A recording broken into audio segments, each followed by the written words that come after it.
João, capítulo de número 4, diz assim, versículo 1.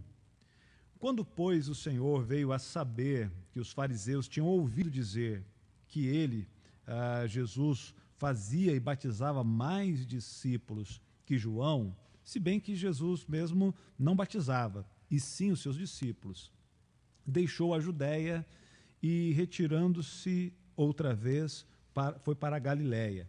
E era necessário atravessar a província de Samaria. Chegou, pois, a uma cidade samaritana chamada Sicar, perto das terras que Jacó dera a seu filho José. Estava ali a fonte de Jacó. Cansado da viagem, assentou-se Jesus junto à fonte, por volta do meio-dia. Nisto, veio uma mulher samaritana tirar água.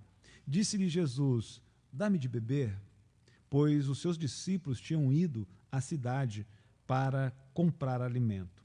Então lhe disse a mulher samaritana: como sendo tu judeu, pedes de beber a mim, que sou mulher samaritana? Porque os judeus não se dão com os samaritanos. Replicou Jesus: se conheceras o dom de Deus e quem é que pede dar-me de beber, tu lhe pediria, e ele lhe daria água viva.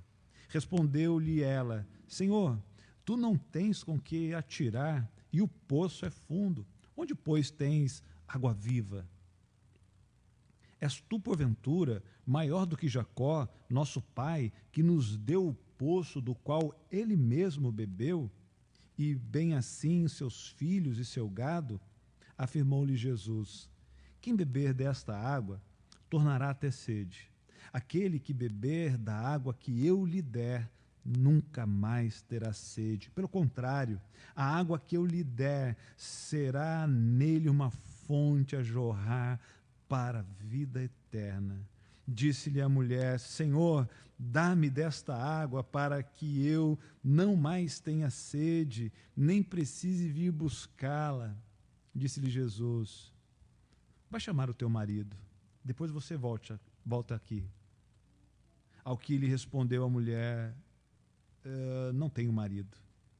Replicou-lhe Jesus: bem dissestes, não tem marido. Porque 5 maridos já tivesses, e o que agora tens não é o teu marido. Isso dissestes com verdade. Senhor, disse a mulher, vejo que tu és um profeta. Os nossos pais adoraram neste monte. Vós, entretanto, dizeis que é em Jerusalém, e que é o lugar onde se deve adorar. Disse-lhe Jesus: mulher, podes crer-me, que a hora vem, quando nem no monte, nem em Jerusalém adorareis ao Pai. Vós adorais o que não conheceis, nós adoramos o que conhecemos, porque a salvação vem dos judeus. Mas vem a hora, e já chegou, que os verdadeiros adoradores adorarão ao Pai em espírito e em verdade, porque são estes o que o Pai procura, verdadeiros adoradores. Deus é espírito, e importa que os seus adoradores o adorem em espírito e em verdade. Eu sei, respondeu a mulher, que há de vir o Messias, chamado Cristo. Quando ele vier, nos anunciará todas as coisas. Disse-lhe Jesus: eu sou, eu que falo contigo. Neste ponto chegaram os seus discípulos e se admiraram que estivesse falando com uma mulher. Todavia nenhum deles disse: que perguntas, ou por que falas com ela? Quando a mulher deixou o seu cântaro, foi à cidade e disse àqueles homens: vinde comigo e vede o homem que me disse tudo quanto tenho feito. Será ele porventura o Cristo? Saíram, pois, da cidade e vieram ter com ele. Amém. Vamos orar, queridos, mais uma vez? Pai Santo, obrigado por tua palavra. Cremos que ela é inspirada. Cremos que a tua palavra é inerrante. Cremos que é palavra de Deus aos nossos corações. Em tempos difíceis, Senhor, precisamos ser guiados pela tua palavra. Dá-nos a compreendê-la sem que haja interferência, Senhor, da nossa forma de pensar, que nós não leiamos as Escrituras a partir de nós, mas a partir, Senhor, da lente do teu santo e glorioso Espírito. Fala com os que aqui estão, fala com os que estão em casa, para a glória e louvor do teu nome. Assim eu lhe peço, em nome de Jesus. Amém. Amém. Queridos, essa semana eu tenho pensado muito e confesso que eu tenho tentado colocar o filtro da palavra de Deus no meu coração para tentar ler a situação que nós vivemos. Dias difíceis, dias estranhos, dias complicados. Dias complicados que têm gerado pessoas complicadas, dias estranhos que têm gerado gente estranha, dias difíceis que têm gerado pessoas difíceis, dias de polarizações radicais, que têm gerado pessoas que vivem uma polarização radical, dias que moldam a sociedade. Isso não é nenhuma novidade, todo e qualquer estudo sociológico vai mostrar que a humanidade, que a sociedade é fruto do seu tempo, e esses dias estão moldando, como sempre foi, a sociedade. Mas algo me preocupa profundamente como pastor e como cristão que sou. O impacto que essa formatação do mundo, dada devido aos seus problemas, às suas dificuldades, às suas lutas, à sua maldade, à sua malignidade, essa mesma formatação alcançando os nossos arraiais. Essa polarização, de alguma forma, entrando dentro da igreja, pelo menos, e obviamente, da igreja visível. Não digo que a igreja de Cristo, a santa igreja, esteja sendo afetada, mas nós somos também a igreja visível. E nessa igreja visível estamos caminhando entre trigo e joio que está se transformando em trigo. Então há um conjunto de pessoas que formam essa igreja visível. E essa malignidade do mundo, esses problemas do mundo, tendem a pressionar-nos, de tal forma que Paulo, ao escrever Romanos, capítulo de número 12, no versículo de número 2, ele avisa a sua igreja, a igreja de Cristo, da qual ele, Paulo, faz parte, que nós não devemos nos deixar moldar por esse mundo. O mundo, como sistema, ele tem uma forma de pensar, de agir e tenta nos moldar. Quando Paulo diz isso, ele está reconhecendo o Cristo do capítulo 4 de João e o Cristo do capítulo 3 do Evangelho de João. O Cristo que João apresenta e faz questão de apresentar, para que não haja dúvida, para que não haja confusão, de que Jesus não é um agente político, de que Jesus não é um agente religioso da religião conservadora, que Jesus é muito mais do que isso, embora se veja em Cristo, às vezes, um conservar do que precisa ser conservado, um avançar, um progredir no que precisa ser progredido, mas Cristo não é alguém que se encaixa em categorias humanas, filosóficas, sociológicas. Nós lemos e temos repetido para que façamos a leitura do Evangelho de João com os óculos certos, com as lentes certas. E quais são as lentes ao lermos o Evangelho de João? Devem ser as lentes que devemos usar para ler todas as Escrituras. O fato de que Jesus é o Cristo e que o Cristo não é um líder político, não é um rei a estabelecer um reino terreno, não é um comandante a regimentar para si um grande exército. O Cristo é o Filho do Deus vivo, é o Deus que se esvaziou e que habitou entre nós, é o Emanuel, é Deus conosco, e que nele há salvação. João diz e deixa claro isso, e você vai me ouvir repetir isso, talvez em todas as pregações a respeito de João, do Evangelho de João. João escreve dizendo: estes sinais foram registrados para que saibais que Jesus é o Cristo, o Filho do Deus vivo, e para que, crendo nele, sejam salvos. Essa é a lente que devemos usar para ler as Escrituras. A ideia de que se trata da manifestação do Deus que se fez homem e habitou entre nós para nos salvar. Então, essa minha preocupação com os tempos em que nós estamos vivendo é porque a igreja está no mundo. Ela não faz parte do mundo, e Jesus deixa claro isso. Nós não somos do mundo, mas estamos no mundo. Nós compramos com o dinheiro do mundo. Nós falamos o idioma do mundo. Nós estudamos dentro do mundo como sistema e de maneira alguma devemos nos isolar. Cristianismo não é se isolar do mundo. Cristianismo não é construir casa nos montes. Não é viver uma vida ascética. Ser cristão não é se trancar dentro da igreja e ficarmos trocando milagres uns com os outros. Não é nos vestirmos de forma que ninguém nos compreenda, nem falar de forma que ninguém nos compreenda. A máxima que eu tenho afirmado aqui há anos: ser cristão é ser diferente, não é ser esquisito. Se você é esquisito, você é um religioso. Ser cristão é ser diferente, mas não é ser esquisito. É fazer a diferença. Então, estamos no mundo, mas não pertencemos a esse mundo. Eu disse aqui há tempos atrás que Jesus ele vem e ele nos tira do mundo. Nós fazemos parte do sistema. Era normal para nós pensarmos como o mundo, e aqui eu me refiro a mundo como sistema, era normal. O pecado estava em nós e nós não o rejeitávamos.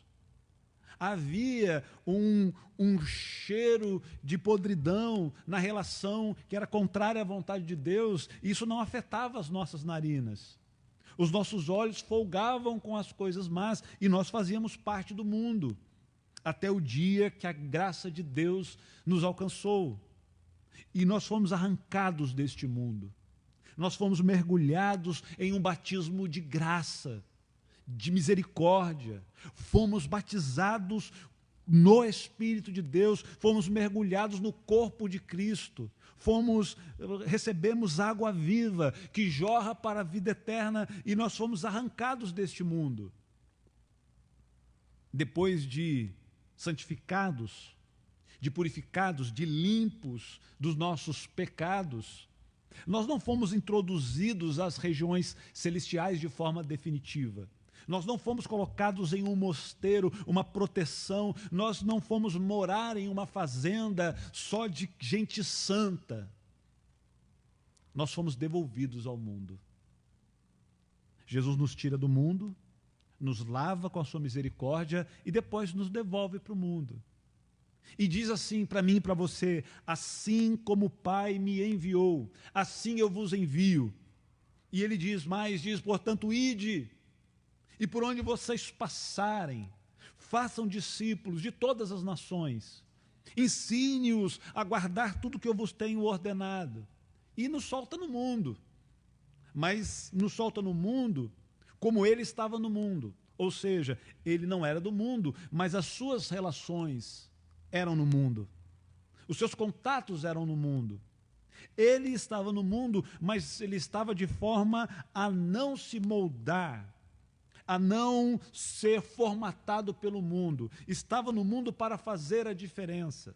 Estava no mundo para ser ouvido, para ser assimilado pelo mundo e não para assimilar o mundo. Estava no mundo não para se tornar igual, mas para influenciar e não para ser influenciado. Para mudar pensamentos e não para ter o seu pensamento mudado. Para agregar pessoas à sua volta e não para tentar ser aceito em grupos sociais. Da mesma forma, ele disse assim: como o Pai me enviou, agora eu vos envio. Vocês são pecadores remidos e eu envio vocês para ser e fazer a diferença. E aprove a Deus, durante esta semana, muitas informações bombardearem a minha mente e o meu coração, enquanto eu estava entre o capítulo 3 e o capítulo 4 de João. E aí no capítulo 3, eu vejo o meu Jesus sentado com um homem conservador, um religioso contumaz, um homem que tem envolvimentos políticos para os padrões de sua época, uma espécie de senador, embora não fosse o seu papel mais importante político, mas política e religião para o povo de Israel estava entrelaçada. Então Nicodemos, no capítulo 3, é um homem religioso, é um homem conservador, é um político, é um representante da moralidade do seu povo, é um fariseu, e os fariseus são o suprassumo, ou eram o suprassumo do conservadorismo. Pessoas poderiam criticar Jesus por esse posicionamento. Alguém poderia dizer de Jesus, está vendo? Está aí, ó, sentado com os religiosos. É tudo farinha do mesmo saco. Nicodemos é chamado de rabi. E quando ele se aproxima de Jesus, ele chama Jesus de rabi. E quando alguém olha, pode dizer, está vendo, é farinha do mesmo saco, é mais um religioso. Jesus fala de coisas e cita o Antigo Testamento e cita as profecias difíceis de serem interpretadas lá do Antigo Testamento, cita palavras como às vezes falavam os próprios fariseus, usando exemplo de água, nascer do alto. E alguém olha e diz, é mais um religioso. Quando vê Jesus purificando o templo em busca de uma santificação do lugar que deveria ser tratado como santo, vão olhar e vão dizer, está vendo? Ó, aí, ó, um radical conservador. O que tem? O que tem vender? O que tem comprar? O que tem negociar? Então tem um olhar para esse Jesus que não repreende. Quando vem um conservador contumaz conversar com ele, não põe o dedo na cara desse conservador e diz, eu não converso com conservador, vocês são tudo hipócritas, são tudo fariseus. Não. Ele olha para Nicodemos e diz, aí está um homem que tem uma alma, que tem um coração, que precisa ser salvo, e não pode ser salvo pela sua religiosidade, e não pode ser salvo pelas coisas que estão à volta dele. E quando Jesus olha para aquele homem, vê uma alma carente, alguém que está caminhando a passos largos para o inferno, ainda que com um verniz de santidade, porque o que salva o homem não é o que ele faz, é o lugar onde ele está, e se ele está em Cristo, ele é nova criatura, e se ele não está em Cristo, ele já está condenado, e não importa o quão bondoso seja Nicodemos, honesto, religioso, ele estava num estado de condenação, e Cristo veio para salvar aqueles que estavam perdidos. E Jesus não tem problema nenhum em sentar e conversar com um fariseu. A mesma coisa acontece, irmãos, quando Jesus recebe ou é recebido. Na verdade, Jesus se autoconvida para a casa de Zaqueu. Publicano era uma raça odiada. Publicano era o camarada que cobrava impostos abusivos do seu povo, para repassar para os opressores. Publicano era considerado um traidor da pátria, um vendido, um corrupto, porque afinal de contas ele se corrompia, se fazendo algoz do seu próprio povo.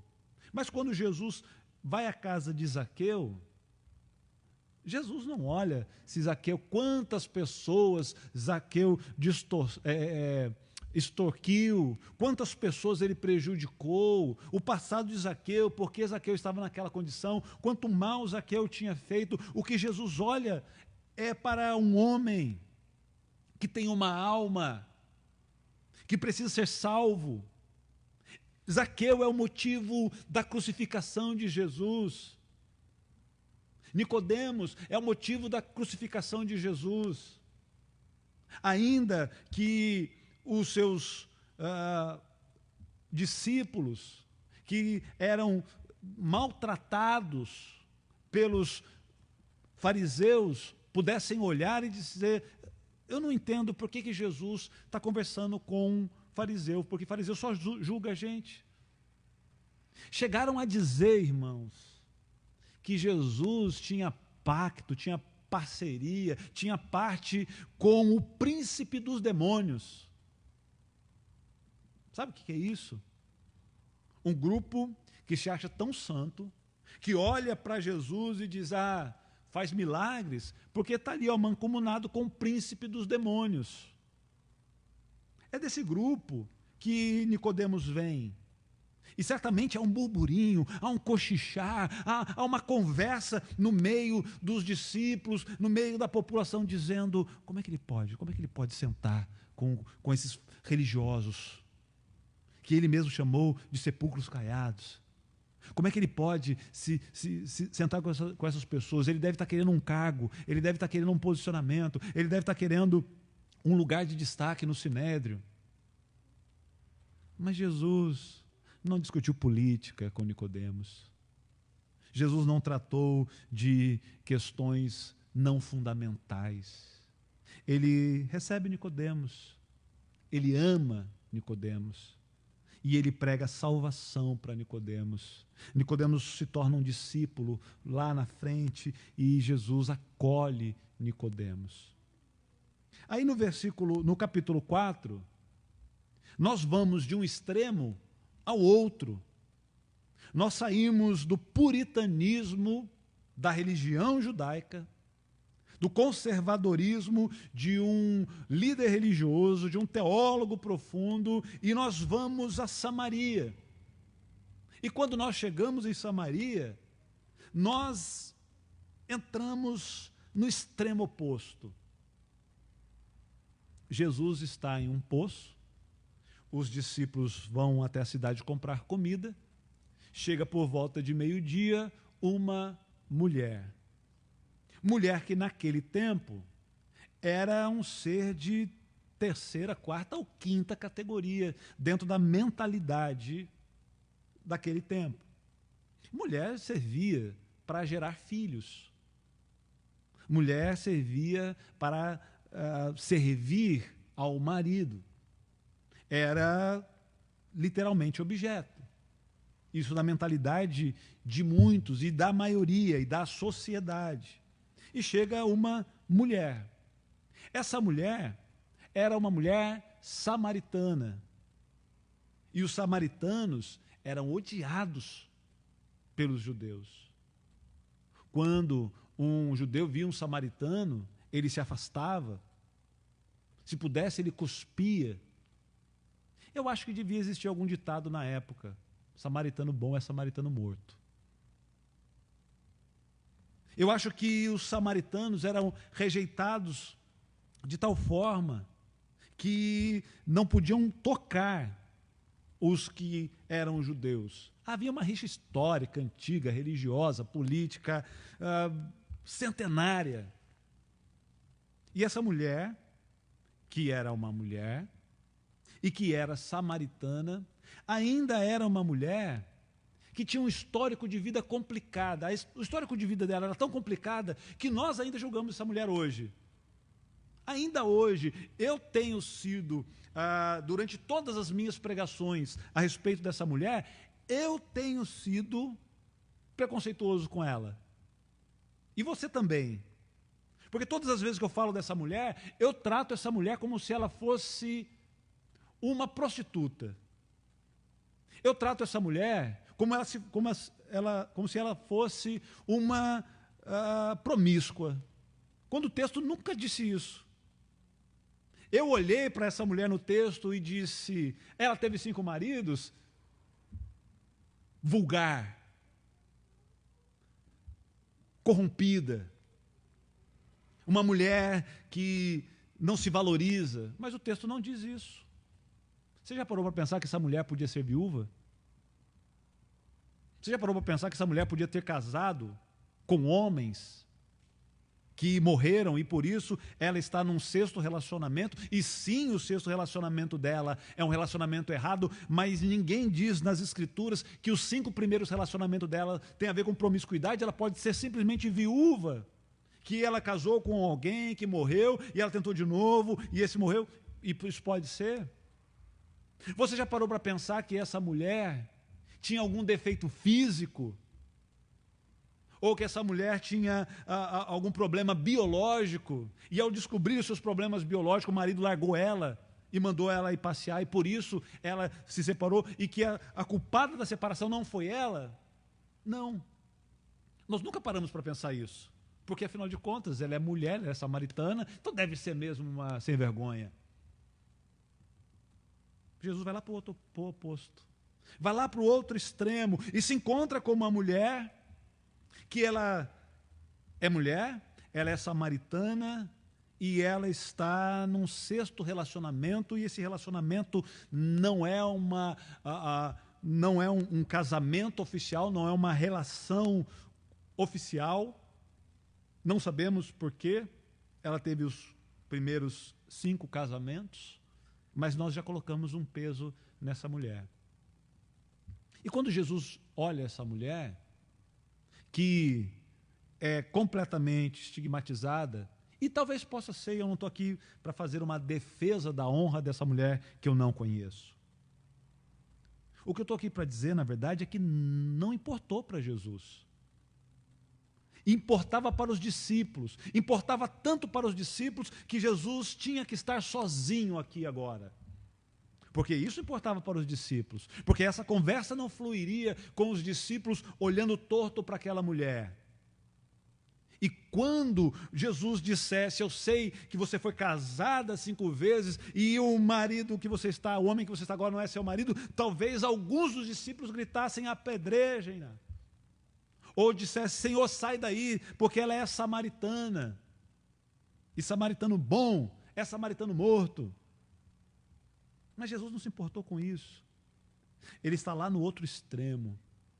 Ele sai da casa do fariseu, que era odiado pelos samaritanos, e que os samaritanos tinham críticas contundentes. Os samaritanos deviam chamar Nicodemos de hipócrita, deviam chamar Nicodemos de picareta, de explorador da religião, deviam acabar com a raça de Nicodemos, deviam odiar Nicodemos. Nicodemos é um homem que pensa que só ele é santo porque ele vai ao templo e tantas outras coisas.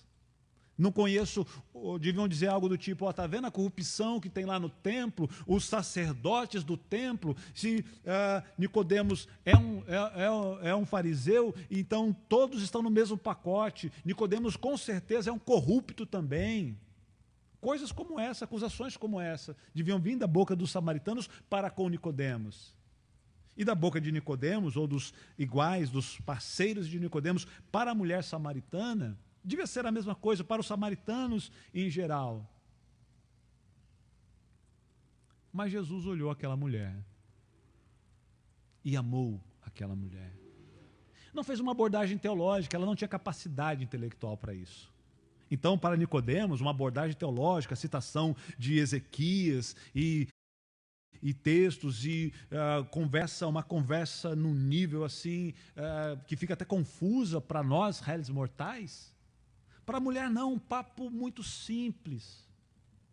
Colocou o prato à altura para que a mulher pudesse alcançar, a mulher não ia puxar papo com ele, diferente de Nicodemos, descolado, sem nenhum complexo de inferioridade, sem nenhum medo de se aproximar. Chega para Jesus e diz, Senhor, bem sabemos que Tu és mestre. A mulher não, a mulher fica calada, não consegue nem olhar, ela senta perto de Jesus, ela vai pegar a sua água e lá dentro dela, ela olha para Jesus e diz, esse homem deve estar me julgando, esse homem deve estar me achando uma pervertida, esse homem, eu não quero nem conversar com ele, ele vai achar que eu estou dando em cima dele, eu não quero nem me aproximar, eu sei que ele deve estar olhando para mim pensando, imunda. Ela nem olha para ele, provavelmente, mas Jesus puxa papo com ela e diz, mulher, dá-me de beber. Dá de beber aonde? Você vai beber no mesmo copo que eu? Você vai pegar água do meu balde impuro, do meu copo impuro, de uma mulher impura? É assim que vocês pensam de nós, samaritanos. Então essa mulher não tem coragem de olhar para Jesus. Mas Jesus olha para ela e diz: mulher, dá-me de beber. Você está falando comigo? Você sabe que isso é estranho, né? Um judeu falando com uma mulher samaritana. Sabe que isso é muito esquisito.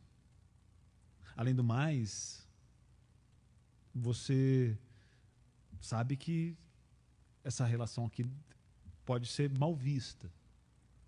E Jesus diz: se você soubesse quem eu sou, você não teria esperado eu pedir, você me pediria. E se você me pedisse, eu daria a você água viva. E veja que Jesus está pregando o mesmo evangelho.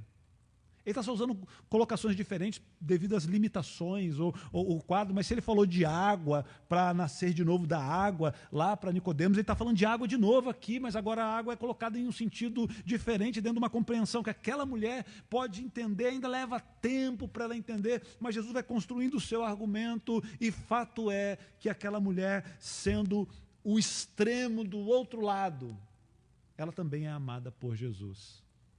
E Jesus não está questionando porque ela casou 5 vezes, quem é esse marido agora. Ele está fazendo questão de pontuar que pecado é pecado, que erro é erro, mas ele não pontua com quem diz assim: olha, estou aqui para te condenar. Ele pontua para dizer: eu sei quem você é, não precisa esconder quem você é, mas eu quero te dar água viva. Eu vim lhe oferecer algo, eu não vim lhe cobrar nada. Eu não vim lhe pedir nada, eu vim lhe oferecer. Para Nicodemos, eu vim lhe oferecer nascer de novo. Para você, mulher, eu vim oferecer água que jorra para a vida eterna. E eu estou nessa semana entre Nicodemos e a mulher samaritana, e lendo o mundo que eu vivo pelas lentes do Evangelho, e lendo os acontecimentos pelas lentes do Evangelho, e lendo os evangélicos pela lente do Evangelho, e lendo a sociedade pelas lentes do Evangelho. E percebi que o mundo dividido que nós vivemos, e as polarizações que nós vivemos, não tem nada a ver com o Evangelho, não tem nada a ver com Cristo, que Cristo está tão acima disso. Que Cristo pode entrar em uma igreja e haver ali um grupo extremamente conservador de gente conservando a religião e perdendo a sua alma, olhar para essas pessoas e dizer: eu amo tanto vocês, como eu quero libertar vocês do jugo, do peso dessa religião. Como eu quero entrar na casa de vocês, como eu quero cear com vocês. Que Jesus hoje ainda continua entrando lá em Brasília, continua entrando dentro do clero, entrando dentro da casa daquele homem que ainda tem aquela mentalidade de dizer: olha, tem que ser assim, samaritano bom é samaritano morto. E olhando para esse homem dizendo: o que a vida fez com você? Como você pode dizer isso? Como você pode ser assim? Mas eu ainda continuo te amando. O mundo te endureceu, o pecado te conquistou. O mundo te colocou em uma forma de radicalidade.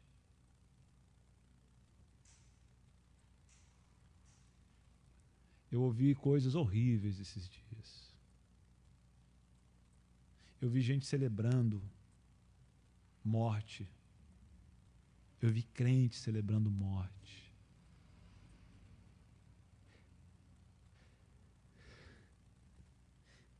E eu não acreditei.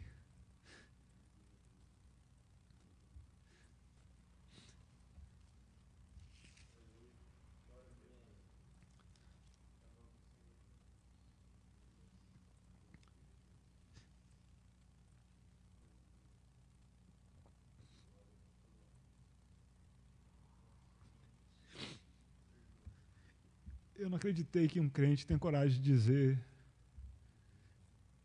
que bom que morreu. Eu não acreditei que teve crente dizendo, morreu porque era promíscuo, morreu porque merecia, morreu porque escolheu assim. Isso não faz, irmãos, que eu feche meus olhos para os erros dos outros. Mas eu entendo que o mundo está condenado e que a igreja tem que lutar, tem que orar e tem que chorar todas as vezes que alguém morre sem Cristo. E não importa se foi a Madre Teresa de Calcutá que morreu, ou se foi a mulher samaritana. Não importa. Não importa, porque o mundo jaz do maligno, e quando alguém morre sem Cristo, quando alguém morre sem salvação, não é ponto para o reino. Não deve ser motivo de alegria. E eu não estou dizendo aqui que nós devemos nos tornar defensores do erro dos outros. Erro sempre será erro. Jesus não deixa de confrontar o erro da mulher samaritana. Não deixa de acender a luz de que ela está errada. Mas ele diz para essa mulher, mulher, eu tenho uma água para lhe dar. Eu vim com uma mensagem. Eu não tenho lado. Sabe, irmãos, a igreja não tem lado. A igreja não tem extremos, a igreja não tem partido. A igreja é do alto. E quando somos do alto, não nos misturamos. Não nos moldamos, não nos formatamos, nós não estamos do lado de Nicodemos, nós não estamos do lado da mulher samaritana, nós não estamos engrossando a massa dos samaritanos que criticam o puritanismo dos fariseus, nós não estamos do lado dos fariseus dizendo que aqueles samaritanos merecem ser cuspidos mesmo, porque são a escória do mundo. Nós estamos com Cristo. E por estar com Cristo, nós olhamos e dizemos, o senador, fulano de tal, radical, tem uma alma, Senhor, salva a alma dele. Nós olhamos e dizemos para aquele padre, olhamos para o padre conservador, com as suas imagens do lado, e olhamos para ele e dizemos, Deus, ele tem uma alma, salva ele. Nós olhamos para o pastor, que nós percebemos que de repente está completamente equivocado na sua fé, e dizemos, Senhor, ele tem uma alma, salva ele. Nós olhamos para o homem caminhando até uma cidade para pagar uma promessa. Nós olhamos para um homem que é tão conservador que diz que se eu descobrir que meu filho é gay, eu prefiro matá-lo, eu prefiro um filho morto do que um filho gay. Nós olhamos para ele e dizemos, Deus, ele tem uma alma, salva ele, Senhor. Ele é fruto do tempo dele. Ele não sabe pensar diferente, ele nasceu assim, ele cresceu assim, Senhor, ele precisa ser liberto, ele é um pecador miserável, mas eu também sou, e o Senhor me encontrou na mesma miserabilidade que ele, e o Senhor me salvou, Senhor, salva ele. E nós olhamos para o outro lado, e olhamos para a mulher de minissaia no meio da noite, com os seios de fora, convidando os homens para um programa e às vezes criando constrangimento, porque o carro há crianças e há uma mulher na esquina com os seios de fora. Às vezes para o travesti fazendo ponto na esquina. E ele não é nada diferente do senador. E ele não é nada diferente do pastor, do padre. E a gente olha e diz, Senhor, tenha misericórdia, salva ele, Senhor. Salva ela, Senhor. Tira ela dessa miséria de vida, o diabo aprisionou. E a gente olha, permita-me, irmão, se você não tiver a capacidade de pensar assim, eu não faço muita questão que você caminhe comigo, porque você não está entendendo nada do que eu estou pregando há anos nessa igreja. Porque a gente olha para um menino que cresceu e aprendeu a admirar traficante, Porque a força do Estado está tão longe dele. Porque a escola boa está tão longe dele. Porque o recurso está tão longe dele que o herói dele é o cara da corrente de ouro no pescoço. Que o carrão, que o Velozes e Furiosos disse que para ser top tem que ter um carrão daquele, quem alcançou esse carrão foi o traficante. E o traficante é o que dá as festas mais bacanas e que os presentes no Dia das Crianças vêm do traficante. E esse menino descobre que é tão difícil ter um carrão daquele com um caderno. Mas é mais fácil ter um carrão daquele com um revólver. E esse menino cresce com uma arma na mão. Num lugar que faltou o Estado, no lugar que faltou a igreja, no lugar que faltou de tudo. E aí quando eu encontro com um menino desse, ainda que eu abomine as suas escolhas, ainda que eu acho que ele deveria ter feito tudo diferente, mas eu tenho que olhar e dizer, Senhor, salva ele. É uma alma, Senhor, e a alma dele não tem menos valor do que a alma do padre, não tem menos valor do que a alma do pastor, não tem menos valor do que a alma do deputado. E aí quando eu descubro que um avião caiu e que matou dezenas de jogadores de futebol, eu choro, eu lamento. Se eu sei que eles não eram salvos, eu choro, eu lamento. Quando eu descubro que um louco entrou em uma escola com um facão e matou crianças, eu choro pelas crianças, choro pela condenação da alma do assassino também. E quando eu descubro que um ônibus que estava indo para um congresso, e esse ônibus só tinha pastores dentro, e era um congresso, esse ônibus teve uma queda e que morreram os pastores. Eu oro e eu choro, eu digo, Senhor, que perda. Oh Deus, que o Senhor possa, que todos eles possam ter tido uma real experiência com o Senhor. Quando eu fico sabendo que um policial, no exercício do cumprimento digno da sua função, morreu num campo de guerra, eu choro. Mas quando eu descubro que outros homens, possivelmente bandidos todos, não sei se eram ou não, mas se eram, mesmo que fossem, eu choro, porque nós não chegamos lá a tempo. Ah, pastor, mas eles podem ter ouvido, rejeitado. A mim só cabe chorar. A mim não cabe muitas outras coisas a fazer. E quando eu ouço um cristão celebrando a morte, aí eu choro mais ainda.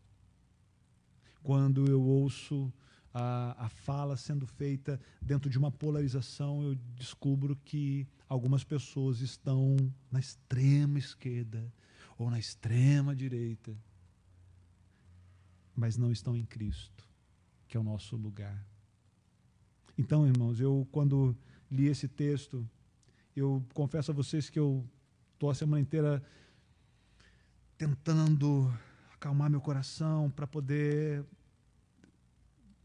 tratar dessas questões e de falar para a igreja, da qual Deus me colocou como responsável na questão da ministração, e eu sei que ao falar isso, acabo falando hoje sendo transmitido, e outras pessoas talvez podem não entender, criticar, e enfim, ter os seus posicionamentos. Mas a única coisa que eu quero defender aqui é: sejamos cristãos. Uma morte sem Cristo é sempre uma morte triste. O estado que o mundo está é um estado miserável espiritualmente. Que tudo isso é, na verdade, consequência, por causa do pecado que se instalou no mundo, a ponto de o homem ser mau, cruelmente mau, e só há um culpado, o diabo.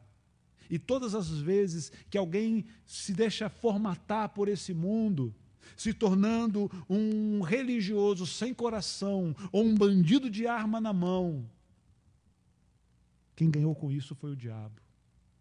Quando o reino ganha quando um radical consegue amar o outro. Quando um Nicodemos sai do seu castelo e vai à busca de um samaritano. Quando um samaritano é alcançado e começa a anunciar ao Deus que Nicodemos não conhecia, a não ser na teoria. E quando se unem ex-religiosos e ex-samaritanos em um culto e dão as mãos dizendo: aleluia, canta minha alma ao Senhor, entoa o perfeito louvor, a oferta dos meus lábios. Quando as barreiras são rompidas, quando gente não é mais vista com rótulo, com classe social, quando gente é vista como gente transformada pelo Evangelho de Cristo, que sentam um ao lado do outro e conseguem dar as mãos e dizer um para o outro: eu sou livre para te amar e para te aceitar e para te pedir, perdoa, meu irmão. Aí o reino ganha. O reino ganha quando a gente ama a vida daquele que está perecendo e tem a capacidade de separar e olhar para ele e dizer: não aceito o seu pecado, não aceito essa prática, não aceito esse tipo de negócio que você faz, condeno veementemente qualquer prática promíscua, condeno veementemente qualquer tipo de ganho ilícito, de tráfico, de corrupção, seja essa corrupção dentro ou fora dos arraiais religiosos, condeno tudo isso, mas quando olho para você, sei que você tem uma alma, e que Jesus morreu na cruz, porque Ele amou o mundo, e nesse mundo tinha gente como você pode ser salvo, e se você não for, só cabe uma coisa a mim: chorar e lamentar essa morte. Lamentar a morte de alguém que perdeu. Não só perdeu dentro do âmbito social, mas a perda mais triste de todas: perdeu a sua alma. Que sejamos igreja, irmãos. Ora com Nicodemos, ora com a samaritana, ora nos bairros mais complicados, sentado com gente, recebendo convite de gente estranha para um jantar, às vezes conversando com gente socialmente importante. Alguém vai olhar para a gente, sentado com gente importante, e vai dizer: ó, está se vendendo politicamente. Vai ver a gente sentado com gente estranha e vai dizer: não sei não, hein? Eu vi você conversando lá naquela quebrada. Mas você vai estar com um coração tranquilo, que você optou por não ser de um extremo nem de outro, você decidiu ser do alto, porque do alto é o nosso Senhor.